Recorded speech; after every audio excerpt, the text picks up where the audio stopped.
Hello everyone, welcome to being bankers. This is Sandhya and आज का जो हमारा टॉपिक रहेगा वो है basically AMLA and KYC guidelines के ऊपर। ये यूनिट 2 है आपका पीपीबी सब्जेक्ट की। अगर मैं बात करूं तो स्टार्ट करते हैं एएमएलए एंड केवाईसी गाइडलाइन के साथ। इससे पहले हम जो यूनिट 1 है बैंकर कस्टमर रिलेशनशिप वो हम ऑलरेडी कर चुके हैं। लिंक आपको डिस्क्रिप्शन बॉक्स में गिवन होगा वो क्लास का। अगर आपने वो क्लास गो थ्रू नहीं की है तो काइंडली प्लीज वो क्लास भी जरूर गो थ्रू कीजिएगा, ठीक है। तो स्टार्ट करते हैं आज का topic, that is about AMLA and KYC guideline. AMLA stand for what? It's a act, ठीक है। It's a act anti money laundering and KYC आप सभी फैमिलियर हो ये फैक्ट के साथ, नो योर कस्टमर, है ना। तो एंटी मनी लॉन्ड्रिंग एक्ट लाने की जरूरत ही क्यों पड़ी, या फिर मैं ऐसे बोलूं कि एंटी मनी लॉन्ड्रिंग हम इसको केवाईसी के साथ लिंक करके क्यों देख रहे हैं, ठीक है। ये सारे क्वेश्चन के आपको आंसर मिलेंगे at the end of the chapter, ठीक। सबसे पहले हम डिस्कस करते हैं money laundering. Anti money laundering act समझने से पहले हम डिस्कस करते हैं कि भाई मनी लॉन्ड्रिंग बेसिकली है क्या, ठीक है। तो एक एग्जांपल के साथ समझाना चाहूंगी मनी लॉन्ड्रिंग, उसके बाद हम डेफिनेशन के ऊपर आएंगे।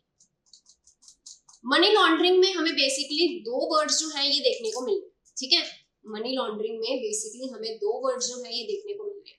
एक है money, second one is laundry, ठीक है।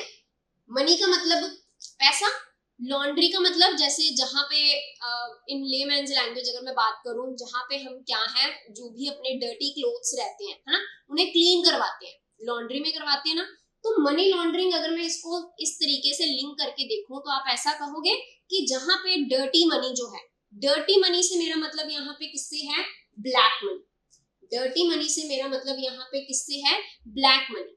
जहां पे ब्लैक मनी को व्हाइट मनी में कन्वर्ट करा जाएगा, यहाँ पे ऐसे बोल लो कि डर्टी मनी को क्लीन करा जाएगा, ठीक है। वो प्रोसेस बेसिकली कहलाता है मनी लॉन्ड्रिंग। वो प्रोसेस बेसिकली कहलाता है मनी लॉन्ड्रिंग। अभी ब्लैक मनी आप किसको बोलोगे? ब्लैक मनी वो पैसा है जो आपने अर्न करा, जो आपने कमाया फ्रॉम इलेजिटिमेट सोर्सेज, जैसे ड्रग ट्रैफिकिंग हो गया, गन स्मगलिंग, करप्शन से, ठीक है, जिसको आप गवर्नमेंट को शो नहीं कर रहे या जिसके ऊपर आप टैक्स नहीं पे कर रहे, वो आपका क्या हो गया? Black money. अगर आपने वो पैसे को कहीं यूज करना है, डेफिनेटली शो करना पड़ेगा ना कि भाई आपने ये पैसा कहाँ से कमाया है, इतना पैसा आपके पास आया कहाँ से, है ना।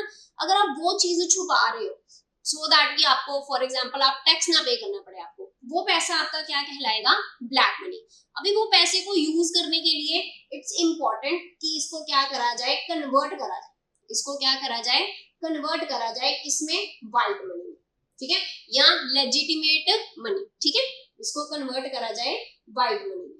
एंड जो प्रोसेस है जिसके जरिए हम ब्लैक मनी को व्हाइट मनी में कन्वर्ट करते हैं, वही प्रोसेस आपका कहलाता है money laundering. Getting my point? एक प्रॉपर प्रोसेस है, हम आगे डिस्कस करेंगे कि क्या प्रोसेस है जिसके जरिए ब्लैक मनी को व्हाइट मनी में कन्वर्ट करा जाता है। That is basically known as money laundering in simple language. एक एग्जांपल के साथ समझाना चाहूंगी ब्लैक मनी का कंसेप्ट। जैसे मान लो कि कोई पर्सन है ए, ठीक है, कोई पर्सन है ए, इनकी शॉप, इन्होंने अपनी शॉप में जो भी सामान सेल करते हैं ना, जो भी सामान है इनकी शॉप के ऊपर, इन्होंने सामान सेल करा एंड इसके बदले में इनको क्या मिली? पेमेंट मिली। ये पेमेंट के अगेंस्ट क्या करते हैं? बिल जो है, बिल देते हैं कस्टमर को। अपनी भी बुक में उन्होंने क्या है मेंटेन कर रखा है कि मैंने इतने की पेमेंट रिसीव करी। At the end of the accounting year देखेंगे कि भाई ये मेरा जो है मैंने कैश रिसीव करा, इतना मेरा बैंक में बैलेंस है, ठीक है, जो भी इनका टैक्स बनता होगा ये उसके ऊपर टैक्स पे करें, ठीक है। प्रॉपर यहाँ पे जो बिल है ये प्रोवाइड करेंगे कस्टमर को।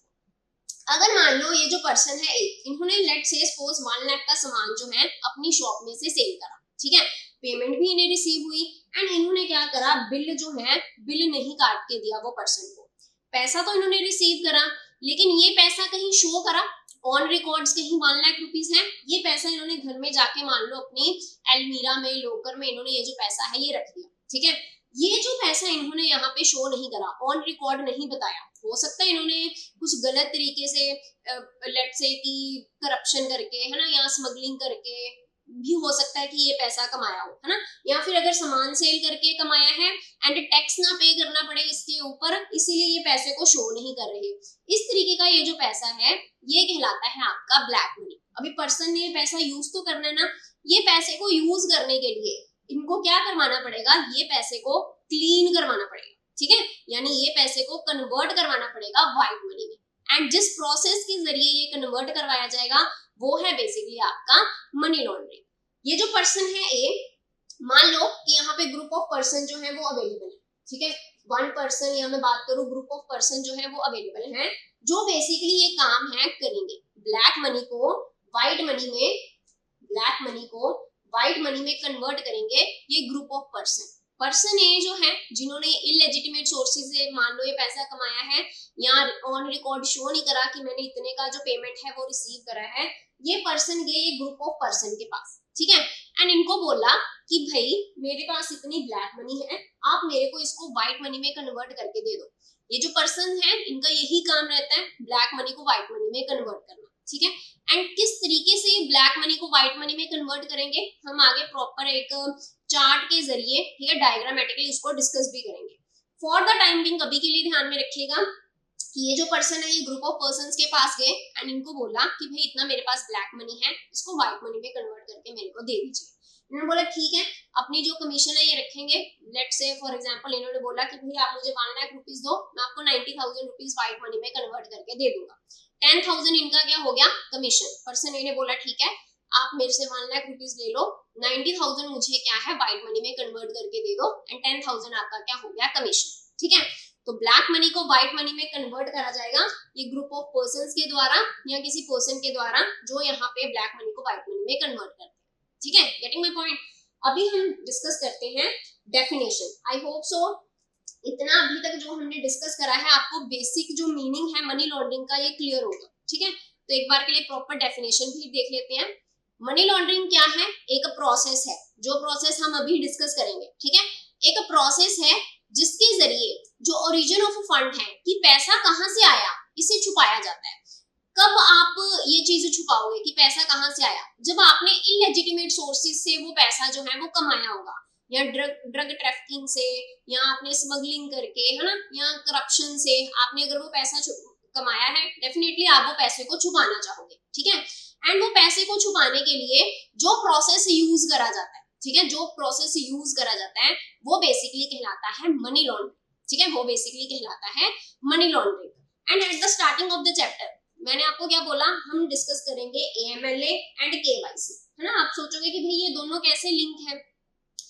हमने मनी लॉन्ड्रिंग में डिस्कस करा कि मनी लॉन्ड्रिंग क्या है, it's a process of converting black money into white money, है ना। ये जो प्रोसेस है ना ब्लैक मनी से व्हाइट मनी तक जाने का, यहाँ पे हमें बैंक्स का रोल देखने को मिलता है, ठीक है, फाइनेंशियल सिस्टम, बैंक्स का रोल देखने को मिलता है। यही कारण है कि हमें केवाईसी के ऊपर प्रॉपर जो है वो ध्यान देके यहाँ पे जो अकाउंट है वो ओपन करने, ठीक है, तभी हम एएमएलए एंड केवाईसी दोनों चीजों को पढ़ेंगे ये चैप्टर में, ठीक है।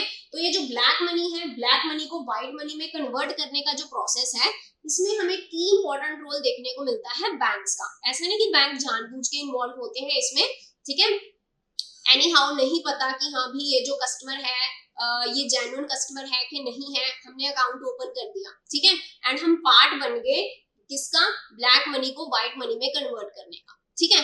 तो इसीलिए यहाँ पे जो केवाईसी नॉर्म्स हैं उनके साथ प्रॉपर कंप्लाई करना जरूरी है, ठीक है। तो मनी लॉन्ड्रिंग बेसिकली क्या है, मनी लॉन्ड्रिंग जहाँ एक प्रोसेस है जिसके जरिए हम ओरिजिन ऑफ फंड्स जो है that generated from criminal activity उसे हम कंसील करते हैं and these funds are infused in the financial system appearing as if these originate from legitimate sources। and ये जो पैसा कमाया illegitimate sources से, इसे हमने फाइनेंशियल सिस्टम में डाल के, बैंक में डाल के, इसको हमने ऐसा शो करा कि ये क्या है, लेजिटिमेट सोर्सेज से कमाया हुआ पैसा है, ठीक है। तो इन सिंपल लैंग्वेज मनी लॉन्ड्रिंग से आप इतना ध्यान में रखिए कि मनी लॉन्ड्रिंग क्या है, it's a process of converting black money into white, ठीक। तो आई होप सो मनी लॉन्ड्रिंग का मीनिंग क्लियर हो गया हो। अभी मनी लॉन्ड्रिंग जो है, मनी लॉन्ड्रिंग को रोकने के लिए एक एक्ट आया नोन एज पीएमएलए एक्ट, ठीक है। मनी लॉन्ड्रिंग की एक्टिविटीज को रोकने के लिए एक एक्ट आया नोन एज पीएमएलए एक्ट। ये इनैक्ट करा गया 2002 में एंड एनफोर्समेंट में आता है 2005 में। इसका मेन ऑब्जेक्टिव क्या है, प्रिवेंशन ऑफ मनी लॉन्ड्रिंग, कि मनी लॉन्ड्रिंग की एक्टिविटी को प्रिवेंट करना, ठीक है, कि fight against the money laundering, money laundering क्या है? Converting of black money into white money. So money laundering की जो एक्टिविटीज हैं उनको कंट्रोल करना, ये मेन ऑब्जेक्टिव है किसका? पीएमएलए का। Getting my point? एक्ट आया कब? 2002 में। फोर्स में कब आया? 2005 में। ठीक है, अभी मैंने आपको बताया कि भाई जो मनी लॉन्ड्रिंग है, मनी लॉन्ड्रिंग बेसिकली क्या है? जहां पे ब्लैक मनी को कन्वर्ट करा जाता है व्हाइट मनी में, है ना, इन सिंपल लैंग्वेज। लेकिन इसके पीछे एक बहुत कॉम्प्लिकेटेड सा प्रोसेस है। अभी हम वो प्रोसेस ही डिस्कस करेंगे। देखने में मैं अगर बात करूं तो इसमें आपको सिर्फ 3 ही स्टेजेस देखने को मिलेंगी।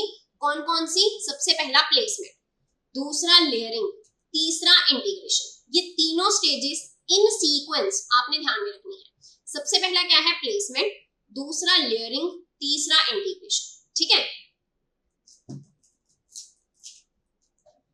तो सबसे पहले जो मैंने आपको एग्जांपल के साथ समझाया, मैंने आपको बोला था कि जो पर्सन ए है, person A group of person के पास जाते हैं कि भाई मेरा जो ब्लैक मनी है ना, ये इसको व्हाइट मनी में कन्वर्ट कर दो।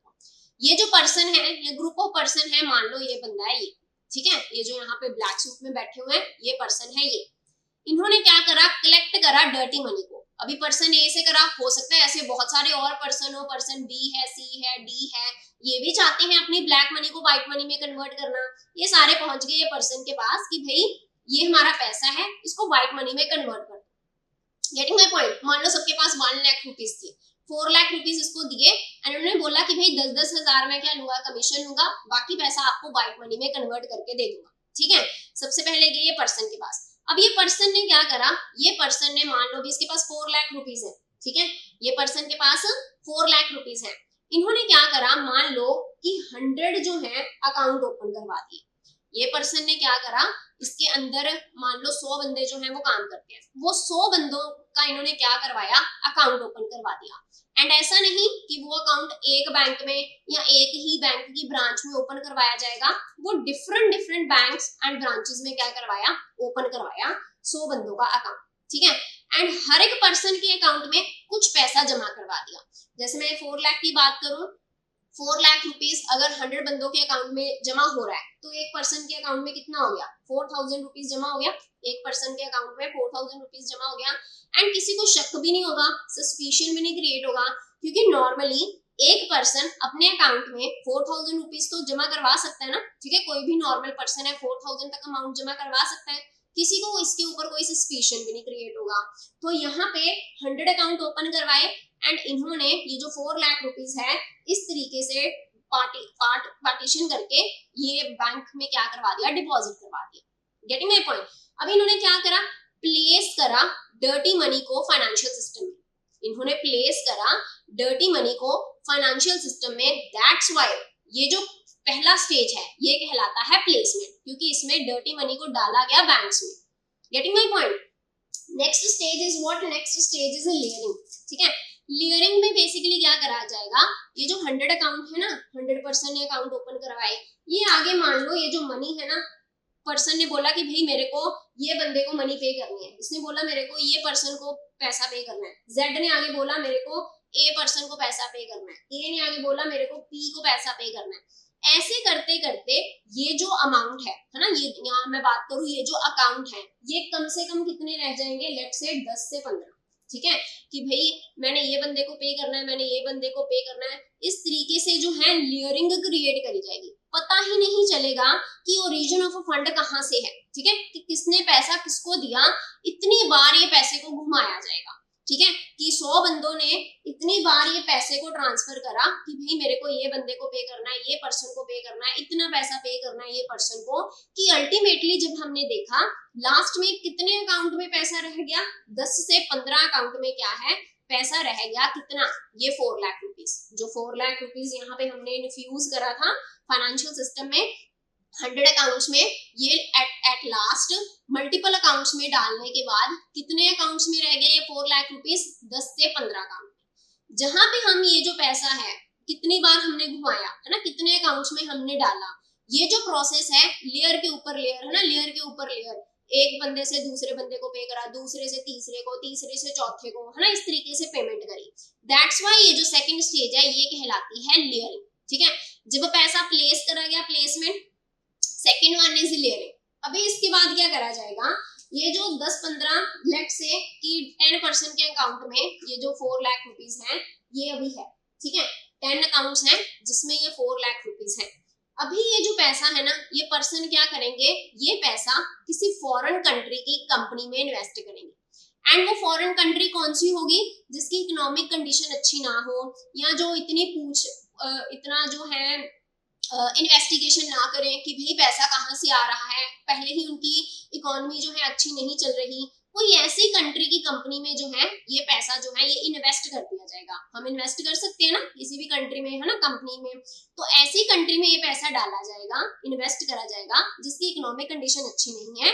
वो इतनी इन्वेस्टिगेशन जांच पड़ताल नहीं करेंगे कि पैसा कहाँ से आया। एंड हो सकता है कि जिस कंपनी में ये पैसा डाला हो ये यही पर्सन की कंपनी हो, या फिर ये पर्सन का लिंक हो वो कंपनी के साथ। Getting my point? चांसेस है कि ये जो कंपनी है ये यही पर्सन की हो, या फिर ये पर्सन का लिंक हो जो कंपनी में हम पैसा डाल रहे हैं। Getting my point? फिर ये जो कंपनी है इसमें हमने पैसा डाला, ये कंपनी से पैसा जो है थ्रू वायर ट्रांसफर किसी और कंट्री में किसी और कंपनी में इन्वेस्ट करा जाएगा। Getting my point? ये कंपनी से पैसा जो है किसी और कंट्री में थ्रू वायर ट्रांसफर जो है इन्वेस्ट करा जाएगा, या फिर किसी और कंट्री के बैंक अकाउंट में ये जो पैसा है ये डाला जाएगा। कोई सा भी केस हो सकता है। वायर ट्रांसफर का मतलब क्या है, जब पैसा एक कंट्री से दूसरी कंट्री में ट्रांसफर करा जाता है ना, this is one of the mode जिसके जरिए पैसा एक कंट्री से दूसरी कंट्री में हम ट्रांसफर करते हैं, that is known as wire transfer. ठीक है, तो दूसरी कंट्री के जो बैंक है उसमें हमने जो पैसा है ये भेज दिया। ठीक है, अभी यहीं पे मान लो कि कोई वाई कंपनी है, ये थी एक्स कंपनी, यहीं पे मान लो कि कोई वाई कंपनी है, एंड माइट बी चांसेस कि ये जो वाई कंपनी है ना ये भी किसकी है, ये पर्सन की, या फिर ये पर्सन का लिंक हो ये वाई कंपनी के साथ। ठीक है, या यही पर्सन की कंपनी होगी, या माइट बी चांसेस कि ये कंपनी का लिंक हो ये पर्सन के साथ। अभी ये जो कंपनी है ना वाई, या ये जो पर्सन है लेट्स से वाई, इन्होंने क्या करा, इन्होंने कोई एसेट परचेज करा, एंड वो एसेट परचेज करा लोन के ऊपर।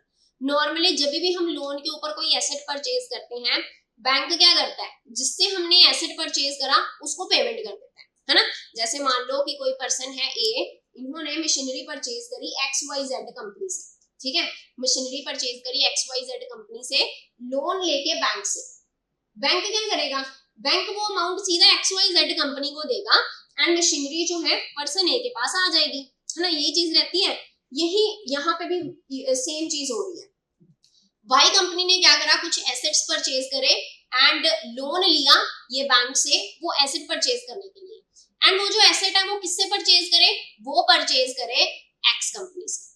Getting my point?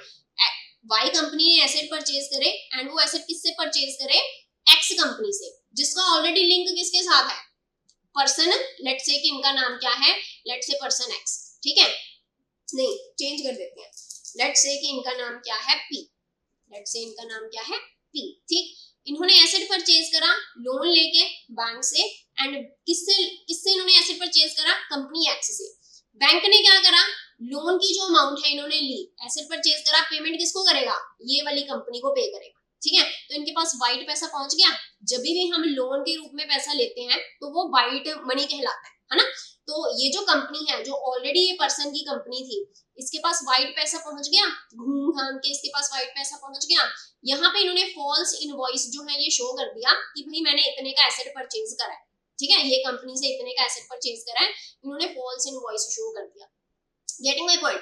अभी इसके पास वाइट मनी आ गई, वाइट मनी आ गई, इन्होंने क्या करा, ये पैसा डाल दिया इंडिया में, या ये पर्सन के पास, इस पर्सन की कंपनी जो इंडिया में है लेट्स से, या फिर कोई एसेट परचेज, कोई लग्जरियस कार, हाउस, उसमें ये जो पैसा है ये डाल दिया जो ये पर्सन के साथ कनेक्टेड है। ठीक है, या ये पर्सन की जो कंपनी है उसमें इन्वेस्ट कर दिया, उसके शेयर्स परचेज कर लिए with the help of that white money जो लोन के रूप में ये बैंक से ली गई थी। ठीक है, अब ये जो पर्सन है ये क्या करेगा, ये जो पैसा है ये जिनसे इन्होंने लिया था इनकी कंपनी में इन्वेस्ट करेगा या इनको प्रोवाइड करेगा। ठीक है, अभी इनके पास जो पैसा पहुंचा वो कौन सा पैसा हुआ, वो लेजिटिमेट सोर्सेज से कमाया हुआ पैसा हुआ, वो वाइट मनी। इस तरीके से ये जो पर्सन है इन्होंने ये प्रोसेस फॉलो करके ब्लैक मनी को व्हाइट मनी में कन्वर्ट करके दे दिया ये पर्सन्स को। Getting my point. अभी यहाँ पे एक पॉइंट आता है कि ये बैंक से लिया था लोन, है ना, ये बैंक से लिया था लोन, तो लोन की रीपेमेंट भी तो करनी है, ठीक। तो मैंने आपको बताया था ये वाली स्टेज में कि जब एक्स कंपनी में पैसा जो है ये इन्वेस्ट करा होगा, एक्स कंपनी ने क्या करा, किसी दूसरे बैंक, किसी दूसरी कंट्री के बैंक में ये पैसा क्या कर दिया, जमा करवा दिया, है ना। अभी वो जो डिपॉजिट मनी है ये बैंक में, उसका यूज करके जो वाई ने लोन लिया था ये लोन रीपे करा जाएगा, ठीक है। जो डिपॉजिटेड मनी है उसको यहाँ पे यूज करा जाएगा to repay the loan of Y company, and इस तरीके से जो पैसा लोन है, लोन के अमाउंट को पे करा जाएगा। Getting my point. तो ये कॉम्प्लिकेटेड सा प्रोसेस रहता है मनी लॉन्ड्रिंग का, जिसमें बेसिकली हमें 3 स्टेजेस देखने को मिली। आपने सीक्वेंस में ध्यान रखनी है तीनों ही स्टेजेस।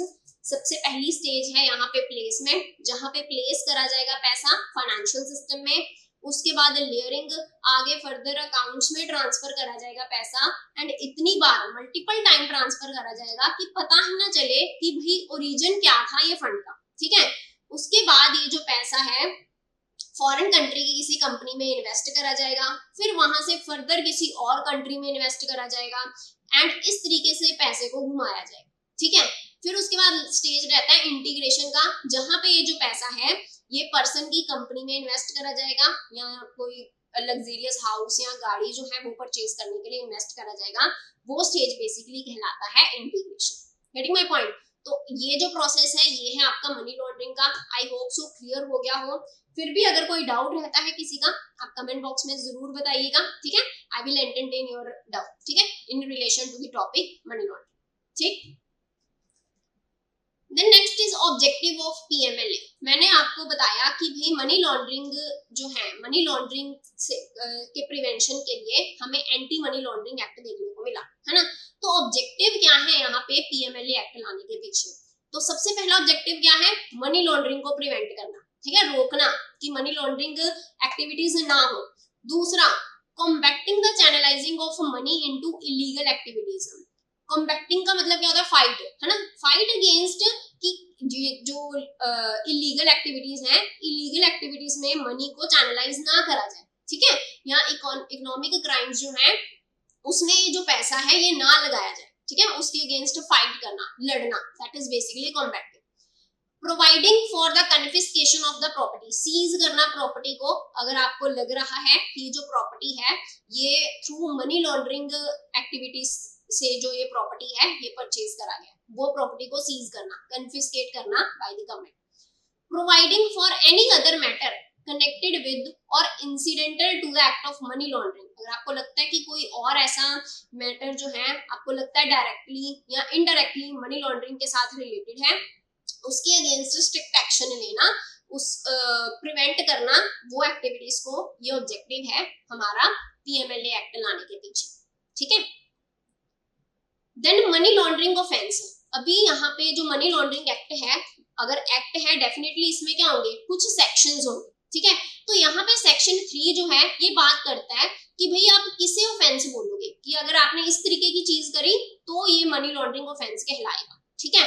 तो सेक्शन 3 जो है पीएमएलए एक्ट का, यहाँ पे बेसिकली बताया गया है कि ऑफेंस क्या है। In normal language, in simple language, offence basically क्या होगा पीएमएलए के अंदर, जहां पे आपने डायरेक्टली या इनडायरेक्टली कोई ऐसी एक्टिविटी की या कोई ऐसी एक्टिविटी से आपको मनी जो है रिसीव हो रही है जो क्रिमिनल एक्टिविटी है। हो सकता है आपने क्रिमिनल एक्टिविटी से या करप्शन से पैसे को कमाया हो, एंड उसके बाद उसको आप कंसील कर रहे हो, अपने पास रख रहे हो वो पैसे को, आप उसका यूज कर रहे हो, कोई और प्रोजेक्ट में इन्वेस्ट कर रहे हो वो पैसे का, ठीक है। एंड इस तरीके से अगर आप चीजें कर रहे हो तो वो ऑफेंस कहलाएगा under prevention of money laundering act section 3, ठीक है। सेक्शन 3 के अंदर वो क्या कहलाएगा, offence. whosoever directly or indirectly attempt to indulge or knowingly assist or knowingly is a party, सब कुछ जानते हुए कि भाई ये चीज गलत है ना, फिर भी आप उसका पार्ट बन रहे हो, वो क्रिमिनल एक्टिविटी का पार्ट बन रहे हो, वो प्रोसेस का पार्ट बन रहे हो, ठीक है, तो वो कहलाएगा ऑफेंस, ठीक, अंडर मनी लॉन्ड्रिंग। सेक्शन ध्यान में रखिएगा, सेक्शन 3। कुछ इंपॉर्टेंट सेक्शन है मनी लॉन्ड्रिंग एक्ट के अंदर, उनको डिस्कस कर रहे हैं हम। अभी हमने डिस्कस करा सेक्शन 3 जिसमें बेसिकली बताया गया डेफिनेशन ऑफ ऑफेंस, ठीक है, money laundering offence. Next is section 4। Section 4 क्या बात करता है कि अगर आपने कोई इस तरीके की एक्टिविटी करी तो क्या पेनल्टी पे करनी पड़ेगी। तो यहाँ पे रिगरस इम्प्रिजनमेंट है। रिगरस इम्प्रिजनमेंट का मतलब क्या हुआ कि जहां पे आपको इम्प्रिजनमेंट होगी विद हार्ड लेबर, ठीक है, लेबर वर्क आपसे करवाया जाएगा वहां पे, that is basically known as rigorous imprisonment. तो मिनिमम 3 साल की आपको यहाँ पे इम्प्रिजनमेंट होगी एंड मैक्सिमम कितने साल की हो सकती है, 7 इयर्स तक की हो सकती है। एंड अगर ये नारकोटिक ड्रग या साइकोट्रॉपिक सब्सटेंस एक्ट के अंदर जो है आपने ऐसा ऑफेंस करा है तो वो केस में मैक्सिमम जो यहाँ पे रिगरस इम्प्रिजनमेंट है वो 10 साल की हो सकती है, ठीक है। साइकोट्रॉपिक सब्सटेंस का मतलब यहाँ पे बेसिकली क्या है, जैसे आपका अल्कोहल हो गया है ना, कैफीन हो गया, जो ब्रेन को इफेक्ट करता है ना, आपकी सोचने समझने की शक्ति को इफेक्ट करे, ठीक है, वो बेसिकली साइकोट्रॉपिक सब्सटेंस होते हैं, ठीक। तो अगर आपने ऑफेंस करा है under narcotic drugs and psychotropic substance act के अंदर तो मैक्सिमम इम्प्रिजनमेंट कितनी है, 10 साल, अदरवाइज कितना है, 7, मिनिमम 3 मैक्सिमम 7, ठीक है। अगर narcotic drug and psychotropic substance act के अंदर है तो मैक्सिमम 10 हो सकता है। तो दोनों कंडीशन को ध्यान में रखिएगा। कौन सा सेक्शन है जो ये पेनल्टी की बात करता है, सेक्शन 4। इम्प्रिजनमेंट भी होगा एंड फाइन भी आपसे जो है वो लिया जाएगा, दोनों चीजें होंगी, ठीक है। नेक्स्ट है सेक्शन 45। सेक्शन 45 तो 3 सेक्शन हमने डिस्कस करे हैं अभी। सेक्शन 3 पीएमएलए ऑफेंस के साथ रिलेटेड है, सॉरी आपका मनी लॉन्ड्रिंग ऑफेंस के साथ रिलेटेड है। सेक्शन 4 पेनल्टी के साथ रिलेटेड है। नेक्स्ट सेक्शन 45 डिस्कस कर रहे हैं जो बेसिकली ये कहता है कि जो भी यहाँ पे ऑफेंस करा गया वो कॉग्निजेबल होगा एंड नॉन बेलेबल होगा। नॉन बेलेबल तो आपको समझ में आ रहा होगा। कॉग्निजेबल का मतलब क्या है कि जहां पे अरेस्ट करा जाएगा विदाउट वारंट। नॉर्मली जब भी अरेस्ट रहता है पहले वारंट इशू करना पड़ता है ना, तो ये जो आपने अगर ऑफेंस करा money laundering prevention of money laundering act के अंदर, या फिर मैं बात करूं आपने ऑफेंस करा अंडर सेक्शन 3 तो ये कॉग्निजेबल होगा, मींस विदाउट वारंट आपको यहाँ पे अरेस्ट करा जाएगा एंड ये नॉन बेलेबल ऑफेंस होगा, ठीक है। तो तीनों सेक्शंस को ध्यान में रखिएगा, 3, 4 एंड 45, ठीक। Next is financial intelligence unit, FIUINT। आपने ये जो अथॉरिटी है इसके बारे में सुना होगा, FIUINT, ठीक है, financial intelligence unit of India. तो बेसिकली ये जो मनी लॉन्ड्रिंग एक्टिविटीज है ना, या जो मनी लॉन्ड्रिंग के रिलेटेड जो भी कंप्लेंट्स हैं या जो भी चीजें हैं इनको डील करना, इनको टैकल करना, ये किसकी अथॉरिटी है, ये FIU की अथॉरिटी, ठीक है। फाइनेंशियल इंटेलिजेंस यूनिट के पास ये अथॉरिटी है कि जो भी केसेस हैं अंडर पीएमएलए एक्ट वो इन्वेस्टिगेट करेगा कौन, FIUINT, ठीक है। FIUINT क्या है, नेशनल एजेंसी है जो रिसीव करेगी, प्रोसेस करेगी, एनालाइज करेगी, डिसेमिनेट करेगी इंफॉर्मेशन या जो भी इन्होंने आउटपुट या रिजल्ट फाइंड आउट करा in relation to suspected financial transaction, ठीक है, जिनके ऊपर इनको सस्पिशन जो है वो क्रिएट हुआ, ठीक। So this is about FIUINT। आपसे पूछा जा सकता है कि कौन सी अथॉरिटी है जो इन्वेस्टिगेट करती है अंडर PML, सो FIUINT, ठीक है। देन रिपोर्टिंग ऑब्लिगेशंस, तो यहाँ पे कुछ बैंक्स जो हैं, बैंक्स ने कुछ रिपोर्ट जो है टाइमली सबमिट करवानी होती है किनको, FIUINT। बैंक्स को क्यों करवानी होती है, I hope so think is clear to you, क्योंकि बैंक्स का हमें यहाँ पे रोल देखने को मिला है ना, बैंक्स का हमें यहाँ पे रोल देखने को मिला। तो वो जो रिपोर्टिंग रिक्वायरमेंट है मंथली बेसिस के ऊपर अगर मैं बात करूं तो 15th of the following month को ये जो रिपोर्ट्स हैं, ठीक है, ये जो रिपोर्ट्स हैं 4 ये सबमिट करवानी है बैंक ने। किसको सबमिट करवानी है, FIUINT को। सबसे पहला कैश ट्रांजैक्शन रिपोर्ट, दूसरा cross border wire transfer report, तीसरा non profit organisation report, fourth counterfeit currency report. Cash transaction report, अगर यहाँ पे कैश ट्रांजैक्शन 10 लाख या 10 लाख से ज्यादा हुई है तो वो केस में cash transaction report 15th of the following month को सबमिट करवाना, या फिर एक मंथ में सीरीज ऑफ ट्रांजैक्शन हुई जिनका एग्रीगेट 10 लाख के इक्वल है तब भी वो जो रिपोर्ट है ये सबमिट करवानी है FIUINT को। क्रॉस बॉर्डर वायर ट्रांसफर, अगर यहाँ पे क्रॉस बॉर्डर जो ट्रांसफर हुआ 5 लाख या 5 लाख से ज्यादा है तो वो केस में रिपोर्ट सबमिट करवानी है FIUIND को 15th of the following month. Non profit organisation report, अगर यहाँ पे 10 लाख या 10 लाख से ज्यादा रिसिप्ट्स हैं नॉन प्रॉफिट ऑर्गेनाइजेशन की तो वो केस में 15th of the following month में रिपोर्ट जो है सबमिट करवानी है FIUIND। Last one is counterfeit currency report. Counterfeit means fake currency, ठीक है। इसके रिलेशन में जितने भी काउंटरफीट करेंसी नोट रिसीव हुए हैं उसके रिलेशन में प्रॉपर रिपोर्टिंग करनी है 15th of the following month to the FIUIND, ठीक है। तो cash transaction report, cross border wire transfer report, non profit organisation report, counterfeit currency report, ये सबमिट करवानी है FIUIND के पास। नॉर्मली अगर मैं यहाँ पे लिमिट की बात करूं तो 10 lakh in case of CTR, 10 lakh in case of non profit and 5 lakh in case of cross border wire transfer. ये लिमिट्स को भी ध्यान में रखना है, ठीक है।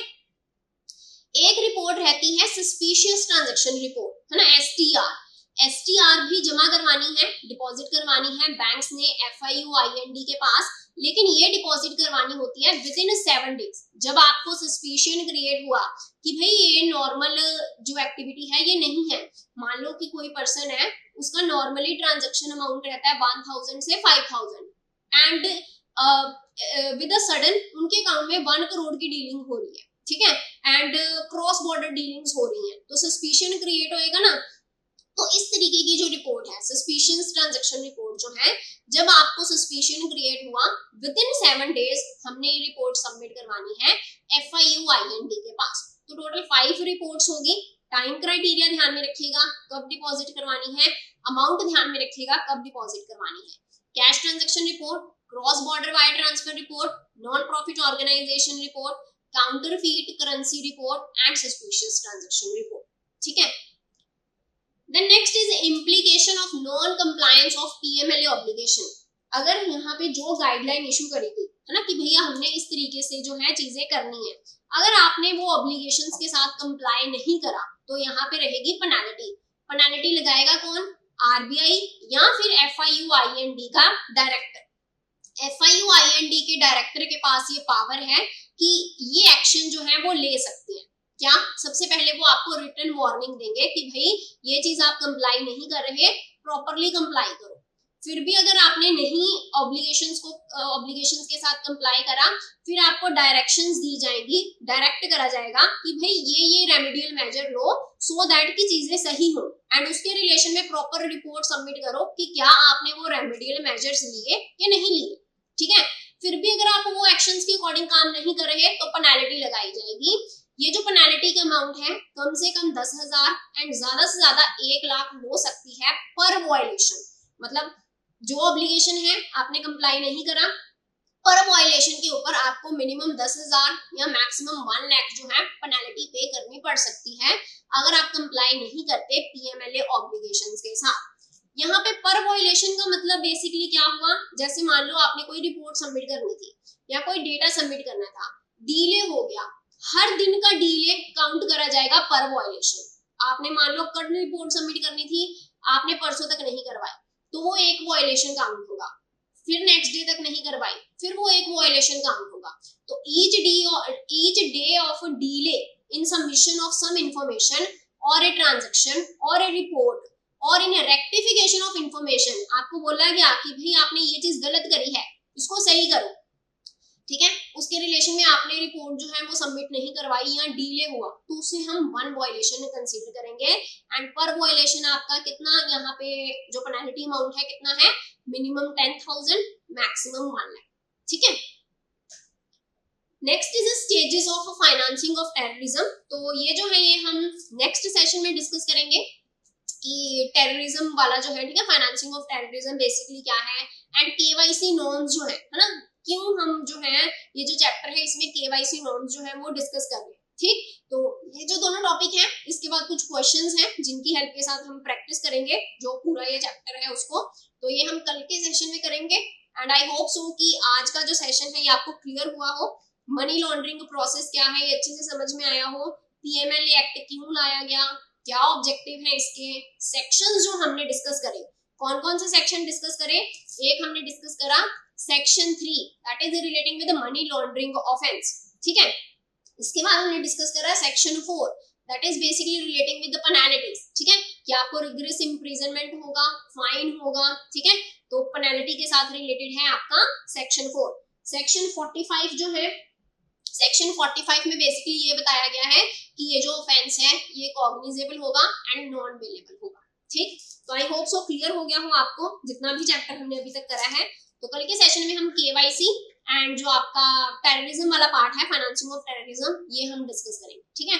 आपको सेशन कैसा लगा आप जरूर बताइएगा, फीडबैक जरूर दीजिएगा सेशन के रिलेशन में। अगर आपको कोई लूप होल लगता है, अगर आप चाहते हो कि चीजें इस तरीके से करी जाएं, so do suggest me, ठीक है। I welcome your suggestions, warmly welcome your suggestions, just do let me know once।